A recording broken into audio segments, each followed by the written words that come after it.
first module in Economics 5410 is an introductory one, but it emphasizes the single most important thing you need to remember from this class. The single most important idea in economics is this: incentives matter. In particular, behavior is driven by incentives. This is the most important thing for you to remember from this class when you're a manager. The people you're managing will behave according to the incentives that you give them. Usually, economic decisions are driven by economic incentives, money. However, from time to time, other kinds of incentives matter, such as status or embarrassment or things like that.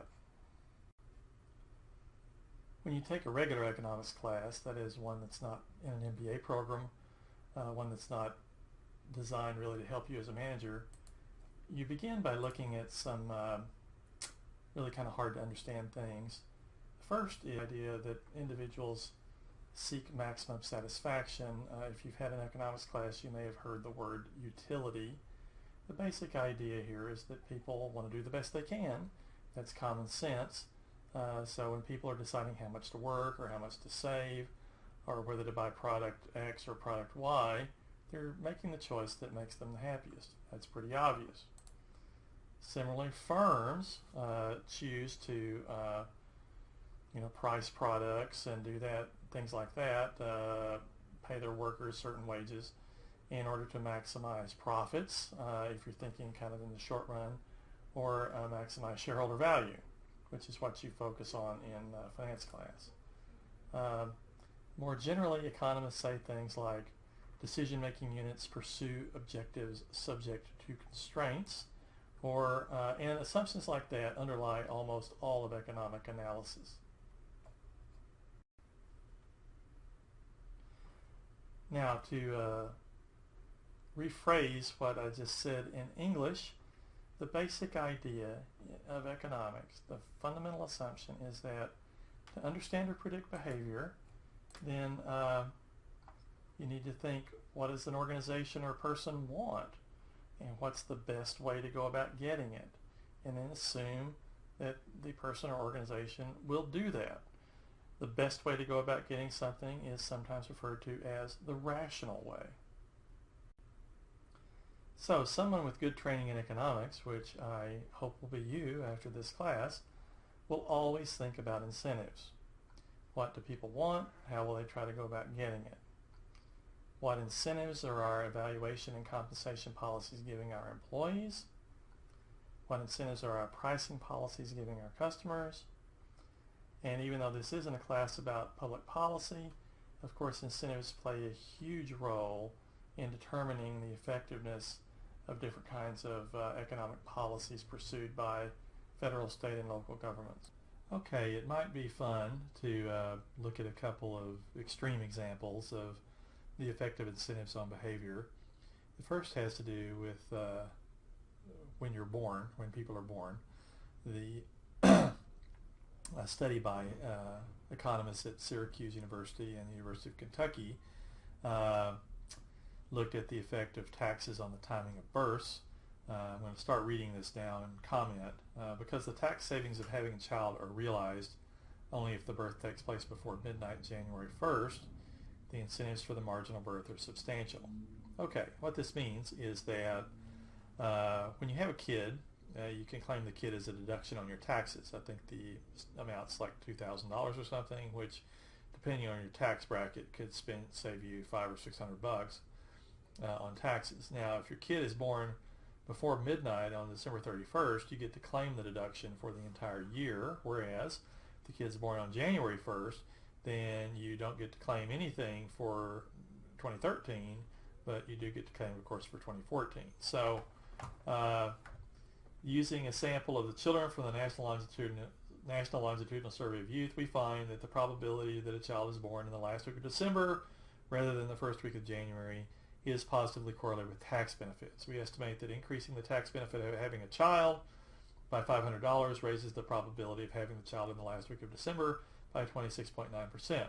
So, as any of you that have had kid probably know, of course, you can use drugs to induce labor and things like that. So apparently, the stronger the tax incentive, the more likely our people are to move the birth date up to before midnight on the 31st. Okay, at the other end of the spectrum from birth, of course, is death, and I'll now discuss a study by an economist named Joel Slimrod at the University of Michigan. We looked at estate tax return data from the history of the U.S. estate tax. Estate tax, by the way, is the tax that's paid by your estate after you die, and found that when the estate tax was going to change, go up or down in an anticipated way, then the distribution of deaths around that date was not symmetric. When the tax rate was going to increase, more people died before the rate rose, and when the tax rate was going to be lowered, people held on and more people died after the decrease. Since we wrote the paper, the general death elasticity finding has been replicated using data from episodes in Australia and Sweden when they ended their estate taxes. Those studies found evidence that people delayed their death to save their heirs money, in some cases millions and millions of dollars. So incentives affect when you're born, they can affect when you die, and it's fair to say they affect a whole lot of things in between. Okay, Slimrod goes on in his study and from some other sources to talk about the effects that high taxes have on rich people. I'm not going to read this slide. You can read it, maybe just pause me and read it, but the basic idea is that when taxes on rich people get really high, it's not that they quit working as much, but they invest more money in finding ways to avoid paying taxes legally. In one way, this is a good thing because it creates lots of jobs for Baylor accounting majors. However, it is in some sense kind of inefficient because those are talented people who presumably could be doing things more useful to society rather than hiding rich people's taxes. When we speak about incentives, a really interesting phenomenon pops up all over the place that economists refer to as perverse incentives. An incentive is said to be perverse if it causes people to behave in ways that are contrary to the objectives of those who set up the incentives in the first place. There are lots of examples of this. This is going to be kind of a long slide because I'm going to tell you some stories here. The first story has to do with my dad, who worked for the post office when he got out of the Army after World War II. He was a walking mail carrier and delivering mail, then one day he decided that he was going to work as hard as he could. And so he finished his route at 11 in the morning rather than mid-afternoon, as was usually the case. So when the manager saw this, the manager responded by reducing the route length of another carrier and making my dad's route length longer. So his reward for working hard was getting to do more work for the same pay. That's a perverse incentive. Unfortunately, when you're a manager, sometimes you can't help but do this. You may have several people that work for you. You might have one or two people that say are really competent, and whenever you have a job that's really important, you can't really risk it on one of the other people, so you ask the competent one to do yet more work. So in a sense, you're kind of asking them, their reward for being a good worker is they get to do more work. So you need to be sensitive to that and try to find ways to reward them. At the very least, acknowledge that you're asking them to do maybe more than is really fair, but when it's salary time or flex time work or favorable business trips or anything like that you can find to reward a worker who helps you in that way is a good thing. There's a link on the slide there to an article about the Affordable Care Act. The Affordable Care Act has a number of interesting perverse incentives. One such incentive has to do with the inability of insurance companies to exclude people with pre-existing conditions from coverage. This was included in the law with good intentions, but basically what it means is that people now have an incentive to just wait until they're sick in order to buy the insurance in the first place. And of course, the only way insurance works is if everybody, including the healthy people, are paying in, and then the small percentage of people who are sick take out. If only people paying in are sick, then the whole insurance concept collapses. The third example has to do with an article I'm going to try to open here that has to do with small cigars. Let's wait for it to come up here.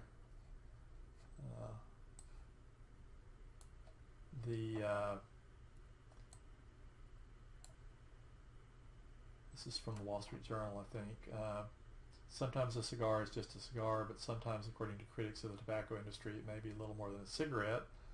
Last year, Congress sharply increased the federal excise tax on little cigars, filtered, often sweetly flavored products that are similar in size and shape to cigarettes.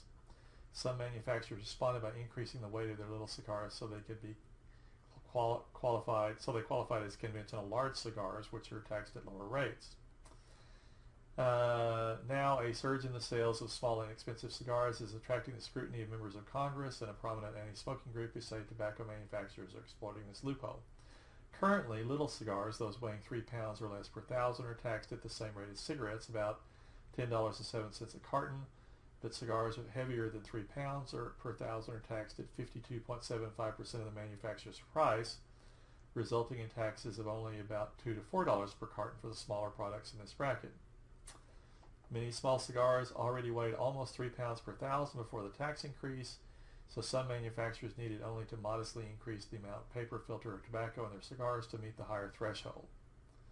In the 14 months since the excise tax increase, sales volumes of cigars classified as large more than quadrupled to 12.3 billion units. Sales of products listed as little cigars fell by 79%. So basically the cigar manufacturers responded to the tax change by changing the size of their cigars, which I think is kind of funny. The next one has to do with an example from a classic book by a Stanford management professor named John Roberts in a book called The Modern Firm, and we'll go to that on the next slide. All right, the next example it comes from a book called The Modern Firm by John Roberts. It has to do with a company called Lincoln Electric Company. I'll just read a little bit. I'm not going to bore you to death by reading a lot of this, but this is kind of the basics. Lincoln Electric's primary product is arc welding equipment and the consumables such as flux used in welding. Lincoln long dominated the industry in the United States, leading major firms such as General Electric and Westinghouse to exit rather than attempt further to compete with it. Moreover, Lincoln enjoyed an unbeaten record of performance. It was profitable every quarter, year in and year out, for almost a century. Its U.S. operations have never lost money or had a layoff. The basis for Lincoln's success was its execution on a strategy of pursuing ever higher productivity and lower costs, and then passing on some of these benefits to customers and lower prices. So basically what they did is they had a culture in the firm that was dominated by what they call piece rate compensation, which basically you get paid by the amount of work that you do. The book goes into a lot of discussion of that, but essentially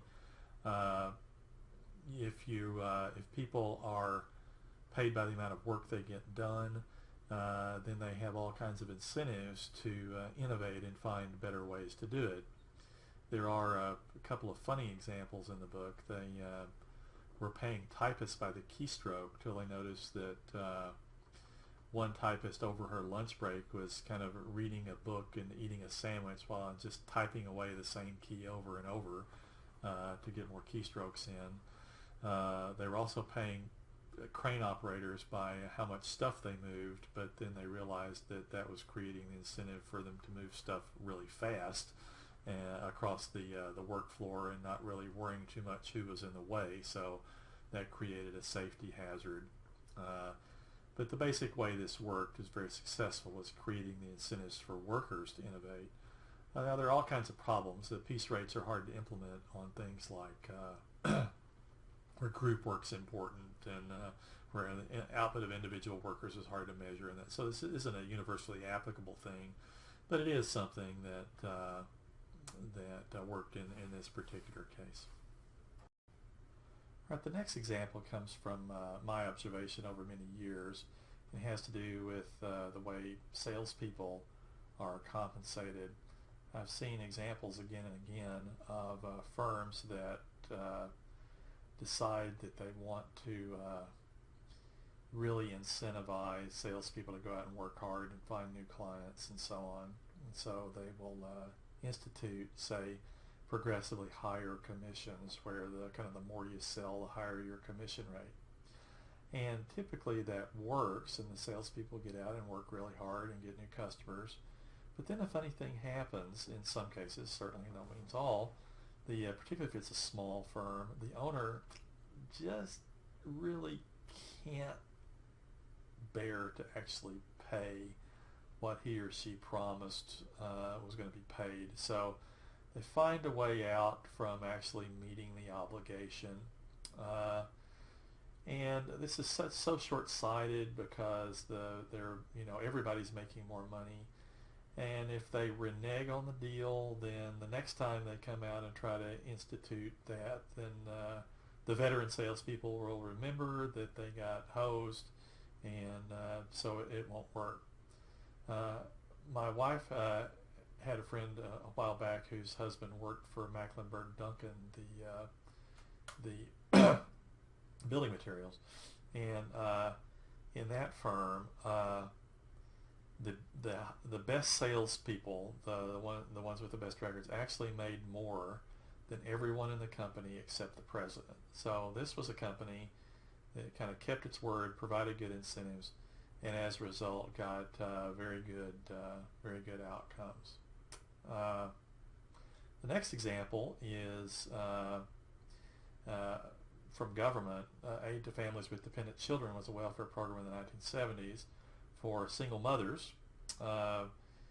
If you got married, then you lost your benefits, so there's an obvious disincentive to getting married. But that's not really what I want to talk about. If you were on AFDC, then you also got Medicare. Medicare is mainly for old people, but not exclusively. So you got health care. So let's suppose that you're a single mother on AFDC, and you get a little job working 20 hours a week for a minimum wage. Well, what happened in that case was that your AFDC benefit was reduced dollar for dollar according to the amount that you make, and you lost your health care. So the marginal tax rate on that income was well over 100%. So we shouldn't be surprised that if we're taxing someone over 100% for working, and if we're making them pay for the privilege of working, you're probably not going to get a lot of work effort done, and that in fact was the case.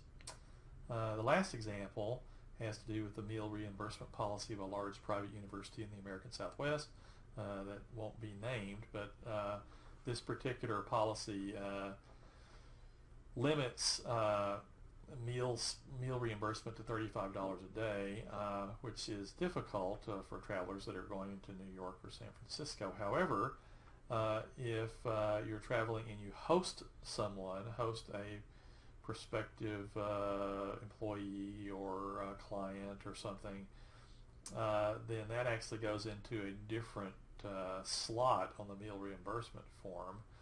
And the amount you spend on that actually doesn't count against your $35. So then you've got $35 for 2 meals instead of 3. The incentive this creates, of course, is to do a lot of entertaining, and that way the employees who do the entertaining get to spend a lot more on meals. The total amount spent by the university on meals actually is probably quite a bit higher, maybe, than it might be with higher limits. So those are the examples.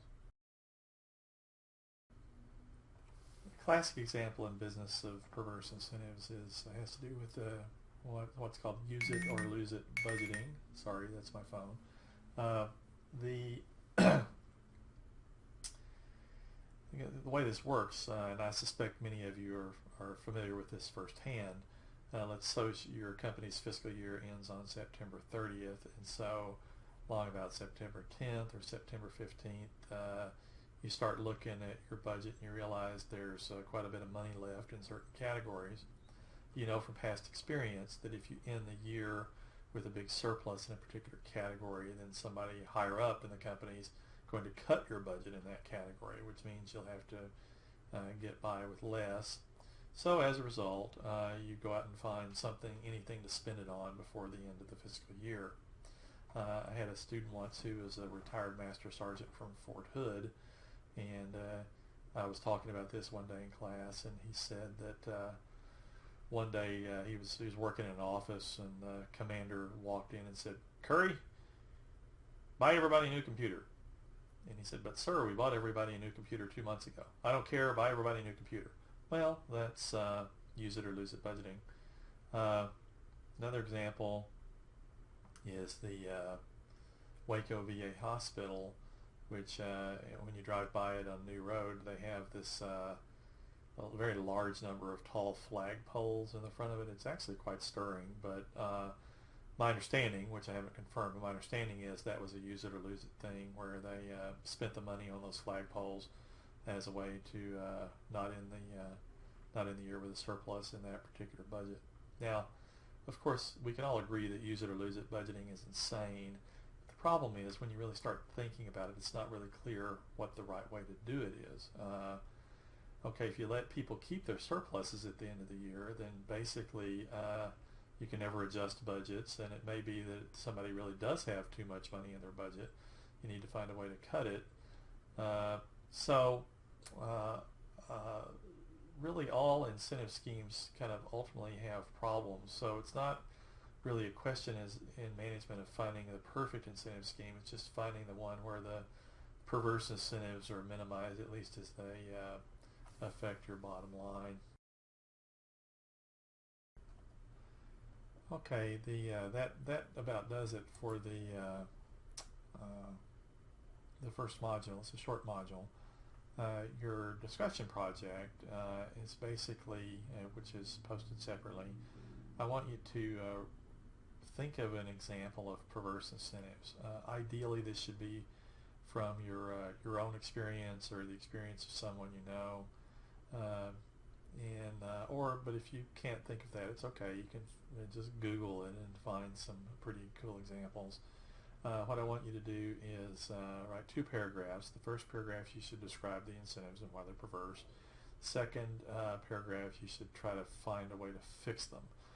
My guess is what most of you will find is that it's a whole lot easier to see the perverseness in some incentives than it is to come up with better incentives that are free of all of those types of bad incentives. This is a fun assignment. I think you'll enjoy doing it. I would encourage you to read as many of the posts of your classmates as you can.